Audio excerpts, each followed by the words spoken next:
Olá pessoal, aqui é o Carlos Martins para mais um giro de mercado em 5 minutos, dessa vez para o dia 25/5/2015, com os fechamentos do dia 22, sexta-feira.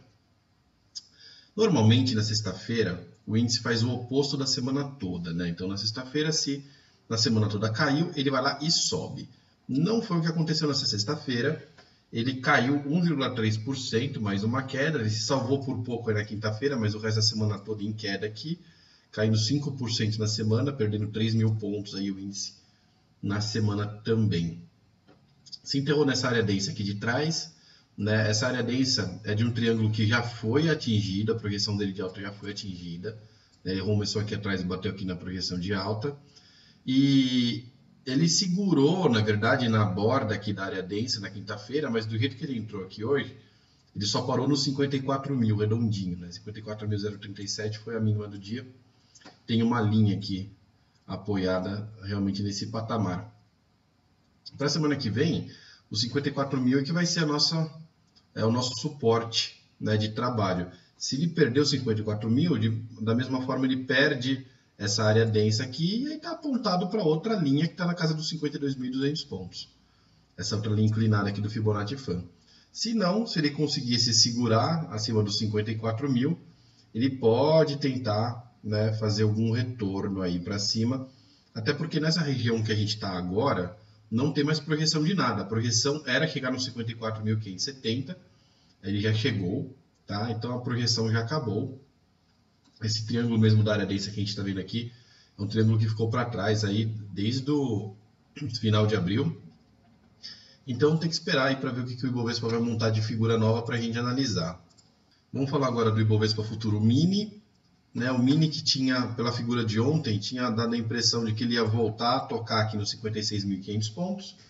Não foi o que aconteceu, né? Ele virou aí e foi lá para os 54.600, né? Fechou no 570.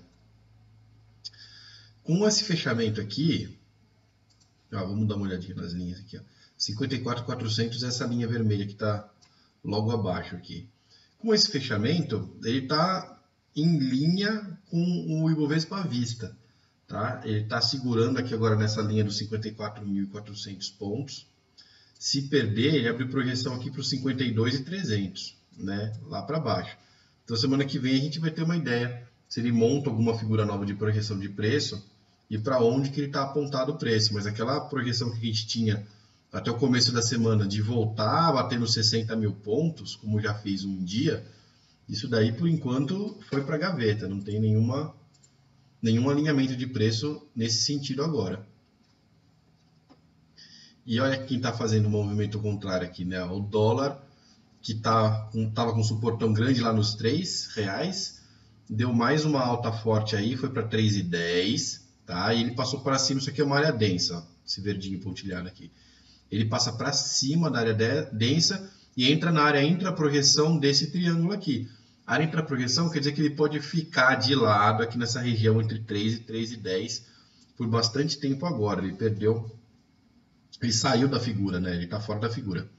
Se ele conseguir passar essa linha de tendência azul aqui, ó, que agora está nos 3,13, se ele conseguir passar isso aqui para cima, ele começa a perigar lá os 3,20 de novo. Tá? A projeção de preço daí aponta para os 3,19 e se for para cima de 3,20 ou a máxima do ano lá no 3,32 vira alvo, né? Vira projeção.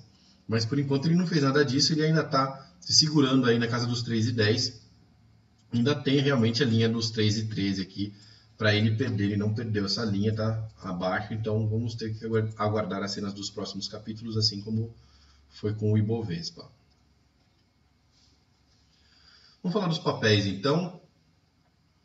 Começando pela Petrobras. Petrobras que tem uma área em branco gigantesca de movimentação, dos 12 até os 13,88, né? Não dá nem graça de fazer esse tipo de análise. A gente pode tentar olhar o gráfico intraday aqui, por exemplo, de 60 minutos, para ter uma ideia melhor do que ela está fazendo, né? Pelo gráfico de 60 minutos, a gente pode ver um triângulo apontado para 12,27. 12,27, vocês lembram lá do gráfico diário?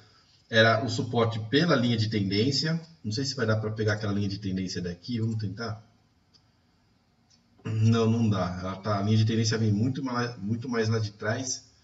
mas a linha de tendência está passando mais ou menos nessa região aqui, né? Que é lá onde está projetado aquele triângulo que a gente estava vendo agora. E a Petrobras não saiu da projeção de baixa, não. Ela deu uma machucada no triângulo aqui para cima, né? Quando dá essa machucada e vai para o lado de lá, normalmente eu costumo falar que a projeção vai pela metade. Projeção pela metade aqui de R$ 1,51, 0,75 centavos foi o valor que já bateu aqui, ó, mais ou menos nessa região, que é o valor onde ela está segurando, né? Faz sentido por causa desse machucado do triângulo aqui em cima. Então a Petrobras, assim como o Ibovespa e o dólar, aguardando a semana que vem para a gente decidir. A gente se não, para ela decidir, né, o que ela vai fazer. A gente só lê. E aqui a Vale, que deu uma subidinha hoje, 1,2%, que ainda foi vermelho porque o fechamento foi levemente inferior à abertura do próprio dia, mas foi bem mais alto do que o fechamento do dia anterior, 1,2% mais alto. Ela está formando um fundo, ela já tinha deixado um fundo para trás, está fazendo as máximas mais altas agora, né, do que as máximas dos últimos candles. Tudo indica que ela está se apontando de novo para uma alta. Tá? Ela já deu uma baixa forte, foi até os 14, deu uma alta forte, foi até os 21. Está fazendo uma baixa menos baixa, digamos assim, até os 16. E agora ela pode fazer mais um movimento aí. Isso aqui é um movimento clássico de criação de triângulo. Tá? Isso aqui seria uma base de um triângulo. Podia ter um outro triângulo que vai apontar para algum lugar aí. Se a gente usar no limite, né, essa própria tendência aqui, ele já rompeu para cima hoje, esse triângulo aqui. Vamos ver assim, ó. Ó, que bonitinho. Dá para a gente traçar um triângulo por aqui e por aqui, né, e ela teria rompido para cima hoje. Mas é só especulação, a gente tem que esperar mais um pouquinho, porque realmente o 16,50 é um suporte muito forte, não tem projeção nenhuma de preço, então não tem por que a gente olhar coisas que não existem, né? Enquanto a Vale não criar realmente um kick aí bem nítido no gráfico diário ou no semanal, não dá para a gente dar essa sinalização. E aqui o Banco do Brasil, os bancos puxando o Ibovespa aí para baixo, né? Itaú, Bradesco se esborrachando, o Banco do Brasil também. O Banco do Brasil um pouco mais levinho no índice, então ele está mais aqui embaixo, mas todos eles indo para o buraco. 23,75, que era um dos suportes, foi perdido, e a próxima linha de tendência, que era essa daqui, que estava nos 23,47, também foi perdida, e o fechamento foi lá no 23,36 lá embaixo. Tá? O Banco do Brasil, com essa formação aqui, está querendo ainda beliscar os 22. 22,78 seria o próximo suporte. O suporte mais forte aparece lá embaixo, que é o 21,21. Tá? Eu acho difícil ele vir direto caindo aqui para bater até o 21,21. Para fazer um movimento desse tipo, a gente tinha que ver o Ibovespa indo para baixo mais umas 2 semanas direto, aí 1 ou 2 semanas continuando nessa queda. Né? Esse patamar aqui dos 22,90, que é esse último fundo aqui mais recente, já é um patamar de preço, digamos assim, mais realista para onde pode tocar o Banco do Brasil. De correção não tem nada à vista, né? E aqui o Itaú. Itaú que a gente ficou olhando aquele triângulo grandão diário, né? Para ver se ele ia respeitar alguma coisa. Não respeitou, passou para baixo do triângulo. O stop dessa compra do triângulo acontece na linha de tendência de baixo, nessa vermelha aqui. Lá nos 34,15. Mas, pela formação que ele fez aqui, o jeito que ele entrou, se ele continuar dentro do triângulo aí na segunda-feira da semana que vem, é bem provável que esse triângulo, essa projeção de R$42 já tenha ido para o beleléu. Só não foi ainda, repito, porque o stop do triângulo acontece na outra linha de tendência, mais para baixo aqui. Ele tem essa projeção de triângulo até os 34,56, né, que está dentro do triângulo, mas não está lá no stop, tá? Exatamente no stop. Mas eu diria que não precisamos nem esperar tanto se ele ficar mais um dia aqui, uma segunda-feira, aqui nesse patamar dos R$35, não tem mais por que ele bater nos R$42 com base nessa figura. Ele pode até montar outra figura e tentar bater em outro momento, mas não nesse desenho aí. Falando agora da Ambev, a Ambev perdeu os 18,80 essa semana, né? Pelo gráfico semanal ela devia perder os 18,80 também na sexta-feira, hoje perdeu. Então, estamos falando aí que a Ambev está perdendo a projeção que ela tinha de alta para bater lá nos R$ 21,70.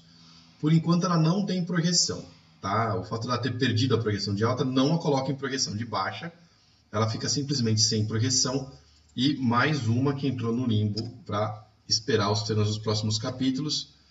E para encerrar a semana vamos falar do Dow Jones. O Dow Jones que fez uma máxima mais alta aí, uma máxima histórica mais alta nessa semana, ele foi buscar 18.351 pontos, certo? Passou um pouquinho e voltou agora na sexta-feira para 18.232. Essa região da máxima, né, é a região que ele está tentando passar e não está conseguindo. Eu ainda acho, aquilo que eu venho falando aqui há muito tempo, que vai ser muito difícil o Dow Jones ir para cima dessa região, dessa máxima histórica, dos 18 mil e pouco. Bater nos 19 mil pontos é um pouco irreal dentro da realidade que a gente tem, dentro da conjuntura que a gente tem hoje. Tá? Ele está se segurando aí. Quando o Fed começar a aumentar os juros lá, se é que vai aumentar, a coisa vai ficar feia. Agora, se eles voltarem atrás e desistirem de aumentar o juro, aí sim o Dow Jones tem até uma possibilidade de voltar a subir. Agradeço muito a presença de todos e até o próximo Giro de Mercado em 5 minutos.